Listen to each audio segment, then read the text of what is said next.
جب انہوں نے کہا تھا کہ آپ ایسی مخلوق بنائیں گے جو فساد پھیلائے گا، خون بہائے گا، انہوں نے کہا میں کچھ جانتا ہوں جو تم نہیں جانتے. یہ نہیں کہا تھا کہ تم غلط کہہ رہے ہو.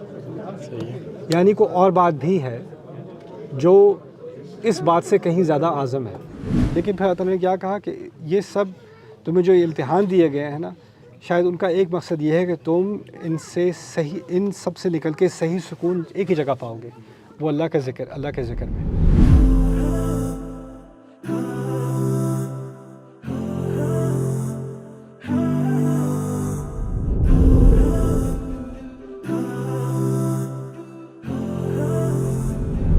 جب اللہ تعالیٰ آدم علیہ السلام کو انسانوں کو پیدا کر رہے تھے تو انہوں نے کہا تھا کہ خون خرابہ کریں گے دنیا میں جا کے، تو ابھی تو وہی کر رہے ہیں، تو ان کی بات تو درست ہوگی. اور دوسرا کویشچن یہ کہ اللہ تعالیٰ قرآن مجید میں فرماتا ہے کہ دلوں کی یاد اللہ تعالیٰ کے ذکر میں، مطلب دلوں کا سکون اللہ تعالیٰ کی یاد میں ہے.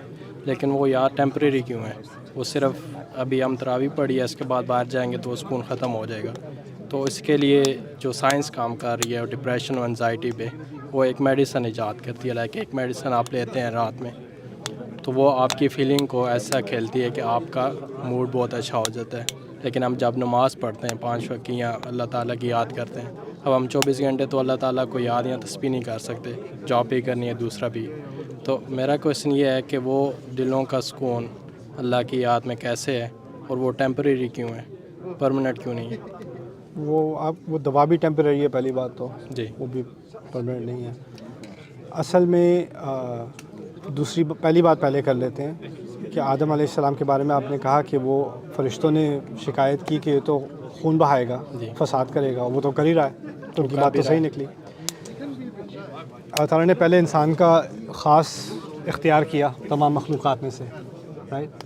پھر انسانوں میں سے، ان کی نسلوں میں سے خاص آدم علیہ السلام، پھر نوح علیہ السلام، پھر ابراہیم علیہ السلام کا اختیار کیا. ابراہیم علیہ السلام کی اولاد میں سے اسحاق علیہ السلام کا خاص اختیار کیا. ان کی اولاد میں سے یعقوب کی اولاد میں بنی اسرائیل ایسی قوم ہے، اس کا خاص اختیار کیا. خاص میں سے خاص، یعنی بات آدم کی خصوصیت سے شروع ہوئی اور تقریباً اپنے کلائمیکس کو پہنچتی ہے بنی اسرائیل کے ساتھ. بنی اسرائیل کے بارے میں کیا کہا ہے قرآن نے کہ تسفکون دماءکم وتخرجون فریقا منکم. وہی بات جو فرشتے کہہ رہے تھے نا، وہ یعنی عام انسانیت دور کی بات، جو چنے گئے تھے خاص، انہوں نے درست ثابت کر دی قرآن میں، اسی صورت میں بقرہ میں. تو اس کو بات کون کیسے سمجھے؟ اللہ تعالیٰ نے یہ نہیں کہا کہ تم غلط کہہ رہے ہو. جب انہوں نے کہا تھا کہ آپ ایسی مخلوق بنائیں گے جو فساد پھیلائے گا، خون بہائے گا، انہوں نے کہا میں کچھ جانتا ہوں جو تم نہیں جانتے. یہ نہیں کہا تھا کہ تم غلط کہہ رہے ہو. یعنی کوئی اور بات بھی ہے جو اس بات سے کہیں زیادہ اعظم ہے. یہ بات بڑی ہے لیکن یہ تمام بات نہیں ہے. کچھ باتیں تمہاری ذہن میں مسنگ ہیں. پھر اس کا اشارہ کیا بعد میں آدم علیہ السلام کو انہوں نے اپنی اولاد کے تمام کے نام اور ان کے اوصاف سکھا دیے. تو قصہ کچھ یوں ہے کہ جب آپ تفسیر کا ذرا غور سے مطالعہ کریں تو آپ کو احساس ہوگا کہ اللہ تعالیٰ نے آدم علیہ السلام کو درختوں کے اور پہاڑوں کے اور بھیڑ بکریوں کے نام نہیں سکھائے تھے، ان کو اپنی اولاد کے نام سکھائے تھے. اور عربی میں نام کا لفظ تعریف کے لیے بھی آتا ہے، یعنی جو خصوصیات ہوتی ہیں کسی کی. فرض کریں آپ کا نام کیا ہے؟ نعمان. آپ کا نام بھی نعمان ہے، چلو اچھی بات ہے. اچھا، تو آپ کا نام بتایا آدم علیہ السلام کو اور آپ کے بارے میں کچھ باتیں بتائیں. اس کو کہتے ہیں علمہ آدم الاسماء. رسول صلی اللہ علیہ وسلم سے متعارف کرایا، ان کے بارے میں کچھ باتیں بتائیں. ابراہیم سے متعارف کرایا، ان کے بارے میں کچھ باتیں بتائیں. فرعون سے متعارف کرایا، اس کے بارے میں کچھ باتیں بتائیں.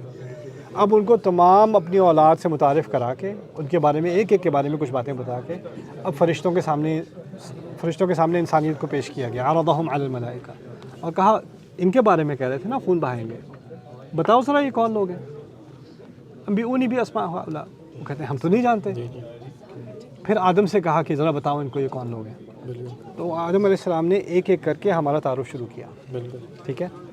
اب اس میں بدترین لوگ بھی ہیں اور اس میں بہترین لوگ بھی ہیں، لیکن بات اشارتاً کچھ یوں سمجھ میں آتی ہے کہ جو بہترین لوگ ہیں نا انسانیت میں، جو ہمیشہ سے جو ہے وہ کم ترین رہے ہیں، یعنی اکثریت جو ہے وہ ہمیشہ فساد والوں کی رہی ہے اور اقلیت ہمیشہ اچھے لوگوں کی رہی ہے. لیکن وہ اقلیت اتنی زبردست ہے کہ وہ اس تمام نظام کو اور اس تمام سکیم کو جسٹیفائی کرتی ہے.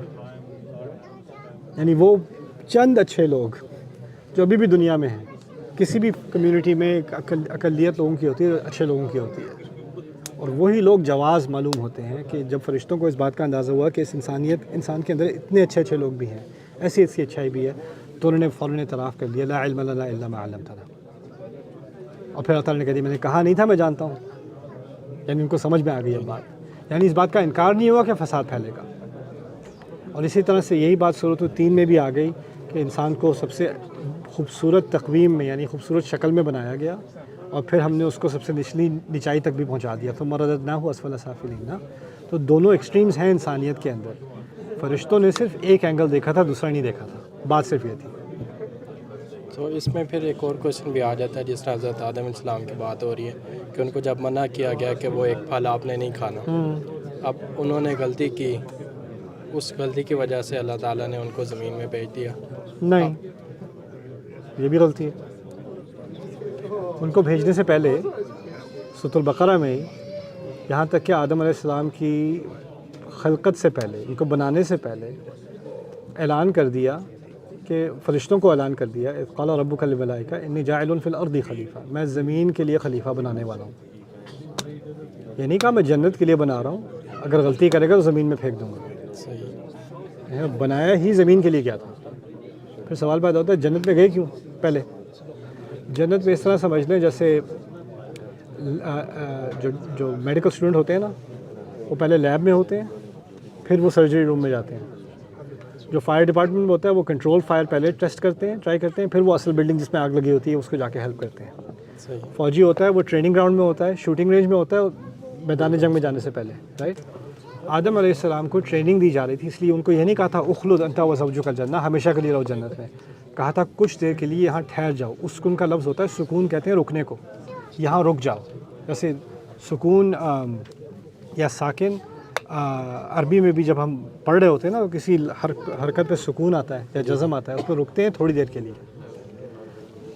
تو کہا یہ گیا کہ یہاں تھوڑی دیر کے لیے ٹھہر جاؤ اپنی بیوی کے ساتھ, بس جب ٹھہرے ہو تو اس ایک درخت سے ضرور رہنا.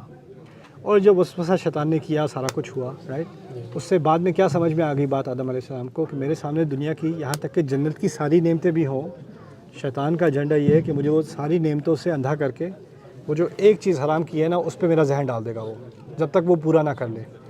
اب جب یہ بات مجھے سمجھ میں آ گئی, اب اللہ تعالیٰ نے مجھے تیار کر دیا زندگی میں, اس دنیا کی زندگی کے لیے. کہ اللہ تعالیٰ نے دنیا کی اکثریت اللہ تعالیٰ نے حلال کی ہے میرے لیے. کچھ چیزیں حرام کی ہیں, یحرم علیہم الخبائث, جو خبیث چیزیں وہ حلال کی ہیں, حرام کی ہیں میرے لیے. شیطان کا پورا ایجنڈا کیا ہے کہ وہ ساری جو دنیا آپ کے سامنے حلال کھلی ہو نا, اس کا کوئی مزہ نہیں آئے گا. ایک حرام کا ہے, وہ ایک حرام جو ہے اس پہ وہ ہمیشہ آپ کو اسی طرف اکساتا رہے گا. اسی لیے شیطان نے کیا چیلنج کیا تھا اللہ تعالیٰ سے, کہا تھا وَلَا تَجِدُوا أَكْثَرَهُمْ شَاكِرِينَ, کہ آپ ان کی اکثریت کو شکر گزار نہیں پاؤ گے. کیا مقصد ہے شکر گزار نہیں پاؤ گے؟ جو حلال نعمتیں ہیں ان کا شکر نہیں کرنا. کیسے شکر نہیں کرنا؟ ان کے بارے میں سوچنا ہی نہیں, ان میں دلچسپی نہیں. دلچسپی اصل اس میں ہے جو حرام ہے, وہ اس کا سارا مقصد ہے. وہ یہ بات ثابت کرنا چاہتا ہے. تو اصل میں جنت کا جو ایکسپیرینس ہے وہ ہمیں دنیا میں, عیسائی فلسفہ ہے کہ ہمیں دنیا میں سزا کے طور پہ بھیجا گیا ہے. قرآن کا فلسفہ ہے ہمیں جنت میں امتحان کے طور پہ بھیجا گیا تھا, تیاری کے لیے. اصل میں ہمیں دنیا میں امتحان کے لیے بھیجا گیا ہے, سزا کے لیے نہیں. ہم ان کی سزا کی جو ہے وہ ان کی سزا ہم نہیں بھگت رہے. یہ عیسائی فلسفہ ہے, اور انفارچونیٹلی یہ فلسفہ ہمارے مسلمانوں میں کسی نہ کسی طرح آ گیا. تو اب ہم لوگ بھی سوچنے لگے کہ آدم ایسے غلطی تھی, ہم کیوں بھگت رہے ہیں یہاں پہ بیٹھے. یہ عیسائی کہتے ہیں, یہ ہم نہیں کہتے. یہاں تک کہ آپ دیکھو کہ 2 بڑے مقام ہیں قرآن میں, آخری بات کہوں گا اس بارے میں. 2 بڑے مقام ہیں قرآن میں جہاں پر آدم کا قصہ تفصیل سے آیا ہے. ایک ہے سورۃ البقرہ, دوسرا ہے سورۃ الاعراف, دوسری صورت اور 7ویں صورت. دوسری صورت میں زمین کی نعمتوں کا پہلے ذکر ہے, الذی جعل لکم الارض فراشا والسماء بناء وانزل من السماء ماء فاخرج به من الثمرات رزقا لکم. تمہارے لیے زمین کو بچھونا بنایا, آسمان کو چھت بنایا, تمہارے لیے ہر طرح کے پھل نکالے, آسمان سے پانی اتارا. یہ نعمتوں کا ذکر ہے نا.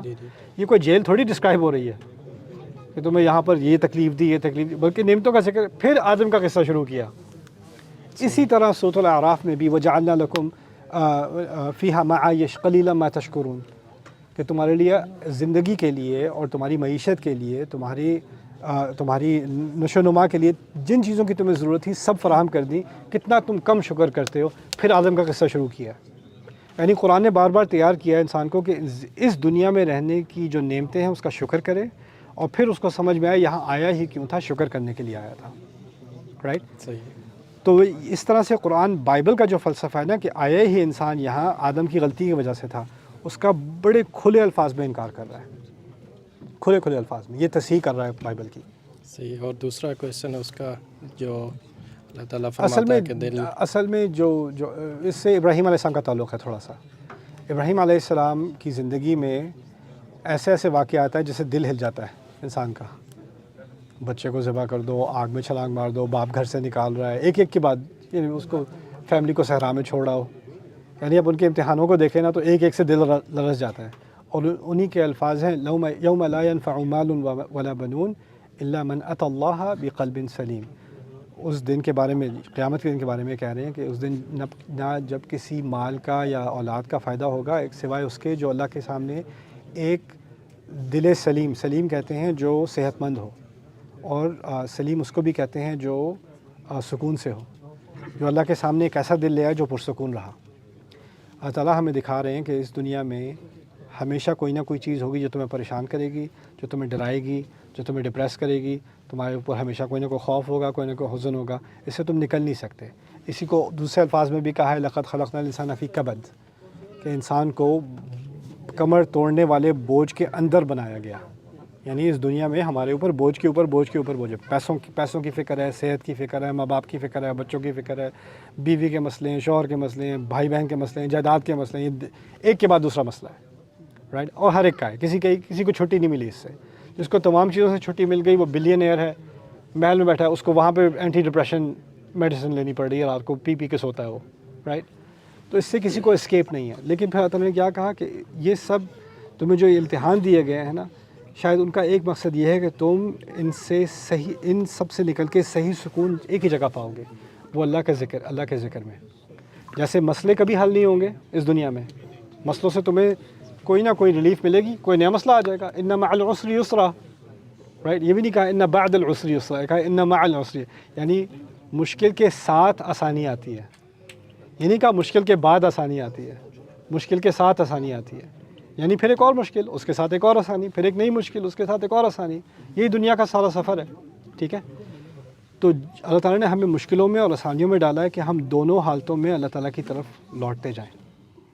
بلکہ یہاں تک کہ قرآن نے اس طرح اشارہ بھی کر دیا ہے کہ مشکل کی حالت میں دل جب ڈسٹرب ہوتا ہے، اضطراب میں ہوتا ہے، تب انسان ذکر کرے اس کو سکون ملے گا. اور جب نعمت کی حالت میں جب دل کچھ زیادہ ہی خوش ہو جاتا ہے تو اتنا زیادہ بھٹکنے کی بھی ضرورت نہیں ہے. ذکر کرو انسان کو اور ذرا اپنے حدود کے اندر رہو. لیکن وہ سکون ٹیمپریری کیوں ہے؟ ہمیشہ ٹیمپریری، کیونکہ آپ کی سچویشن ٹیمپریری ہے. آپ کی کوئی سچویشن آپ کی پرماننٹ ہے ہی نہیں.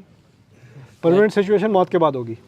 کبھی ہم نے عشاء کی نماز پڑھی ہے تو فجر کی نماز تک وہ سکون کیوں رہے برقرار کیوں رہے گا؟ نہیں، نماز کا مقصد تھا نماز کے دوران سکون ہو اور اس کی تھوڑا سا چارج آ جائے کچھ گھنٹے اس کے بعد، کہ اس کے اثرات رہ جائیں. کیونکہ باہر جا کے آپ کو دنیا کا سامنا کرنا ہے آپ کو، اور جب آپ دنیا کا سامنا کرو گے تو یہ جو نماز ہے نا، اس کا جو اثر ہے وہ برقرار رہے کچھ عرصہ. تھوڑا اس درجے تک تو نہیں رہے گا. جب آپ آگ کے سامنے بیٹھے ہو تو آپ کو ہیٹ زیادہ ملے گی، لیکن جو تھوڑی بہت گرمی مل گئی اسے تھوڑی دیر تو باہر آپ سروائیو کرو گے نا. پھر ٹھنڈ بہت زیادہ ہو جائے دوبارہ گرمی کی طرف آؤ گے. تو کچھ گھنٹوں بعد نماز کا مقصد یہی ہے کہ کچھ گھنٹے اس کا اثر رہے گا، پھر اس کے بعد دوبارہ ریچارج کرو، پھر کچھ گھنٹے اس کا اثر رہے گا، پھر دوبارہ اس کو ریچارج کرو. رائٹ؟ اسی لیے کتابیں موقوف ہیں. Assalamu alaikum everyone. There are almost 50,000 students around the world that are interested, on top of the students we have, in studying the Quran and its meanings and being able to learn that and share that with family and friends, and they need sponsorships, which is not very expensive. So if you can help sponsor students on Bayyinah TV, please do so and visit our sponsorship page. I appreciate it so much and pray that Allah gives our mission success and we're able to share the meanings of the Quran and the beauty of it the world over.